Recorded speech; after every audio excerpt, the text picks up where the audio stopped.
কথা কি জানো? তোমার গার্লফ্রেন্ডটাকে দেখতে আসা বিয়ের পাত্রকে ততদিনই ফিরিয়ে দিবে যতদিন সে তোমার থেকে ভালো কাউকে না পাবে। যেদিন সে তোমার থেকে ভালো কাউকে পাবে সেদিন আর সে ফিরিয়ে দিবে না, রাজি হয়ে যাবে আর তোমাকে বলবে বাবা মা জোর করে বিয়ে দিয়ে দিয়েছে, আমার কিছু করার ছিল না, ভালো থেকো তুমি, তুমি না আমার থেকে ভালো কাউকে পাবে, কষ্ট পেও না। আরো একটি বাস্তব সত্যি কথা কি জানেন? ওই যে মানুষ বলে না শুধু মেয়েরা টাকার পাগল, না এটা সম্পূর্ণ ভুল। আরে পুরো পৃথিবীটাই টাকার পাগল। টাকা না থাকলে বাবা মাও ভালোবাসে না। হ্যাঁ তুমি ঠিকই শুনেছ, টাকা না থাকলে বাবা মাও ভালোবাসে না। তোমরা দুই ভাই, এক ভাই অনেক ভালো একটি চাকরি করে, তুমি বেকার।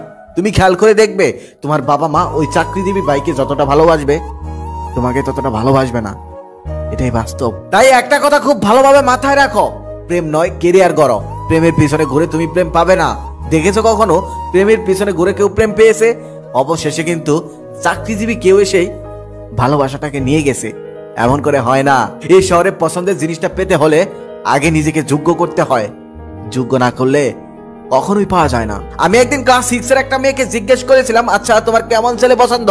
সে হাসি দিয়ে বলল, দেখতে অনেক সুন্দর এমন একটা ছেলে আমার পছন্দ। আমি একদিন ক্লাস 10 এর একটা মেয়েকে জিজ্ঞেস করেছিলাম, আচ্ছা কেমন ছেলে তোমার পছন্দ? মেয়েটা উত্তরে বলেন, দেখতে অনেকটা সুন্দর না হলেও হবে, তবে আমাকে বুঝতে হবে এমন একটা ছেলে আমার পছন্দ। আমি একটা কলেজের মেয়েকে একদিন জিজ্ঞেস করেছিলাম, আচ্ছা কেমন ছেলে তোমার পছন্দ? মেয়েটা ভেবেচিন্তে বলল, দেখতে অনেক সুন্দর না হলেও হবে, তবে ভালো একটা চাকরি করতে হবে, ভালো ফ্যামিলির ছেলে হতে হবে, এমন ছেলে আমার পছন্দ। তবে তিনি কিন্তু ঠিকই বলেছে, এটাই কিন্তু বাস্তব। ক্লাস 6-7 এর মেয়েগুলো চুল খাড়া করা ছেলেগুলোকে পছন্দ করলেও যখন একটা মেয়ে ম্যাচিউর হয় তখন কিন্তু টাকাওয়ালা ছেলেটাকেই খুঁজে, চাকরিওয়ালা ছেলেটাকেই খুঁজে, ভালো ফ্যামিলির ছেলেটাকেই খুঁজে। তুমি তার পিছনে ক্লাস 6 থেকে ঘুরতে ঘুরতে লাইফটাই নষ্ট করে দিলে, লেখাপড়াও করলে না। তবে একটা সময় পর সে যখন ম্যাচিউর হবে তখন কিন্তু সে তোমাকে পছন্দ করবে না। সে আর অতীতের কথাগুলো মনে রাখবে না। সে মনে রাখবে না তার জন্যই তোমার জীবনটা নষ্ট হয়ে গেছে। সে মনে রাখবে না তুমি ক্লাস 6 থেকে তার পিছনে ঘুরতেছ, সেগুলো মনে রাখবে না। সত্যি বলতে সে সেটাই চাইবে যেখানে সে ভালো থাকতে পারবে, যেখানে সে সুখে থাকতে পারবে। ওই চুল খাড়া করা ছেলে দিয়ে তখন তার আর কোনো কাজ হবে না। তবে এখানে তো কোনো মেয়ের দোষ নেই, কারণ একটা মেয়ের বিয়ের পর স্বামীর বাড়িতে যেতে হয়, বিয়ের পর মেয়েদের দায়িত্ব একটা স্বামী নিতে হয়। মেয়েরা তো স্বামীর দায়িত্ব নেয় না, তাই না?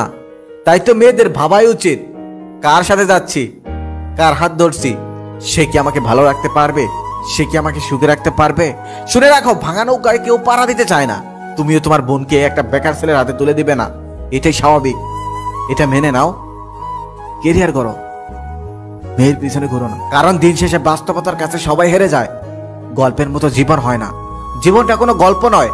তুমি যদি এই জীবনটাকে গল্পের মতো বানাতে চাও তাহলে তুমি হেরে যাবে, কষ্ট পাবে, দুঃখ পাবে, তবে কোনো লাভ হবে না, ভালো কিছু কখনোই হবে না।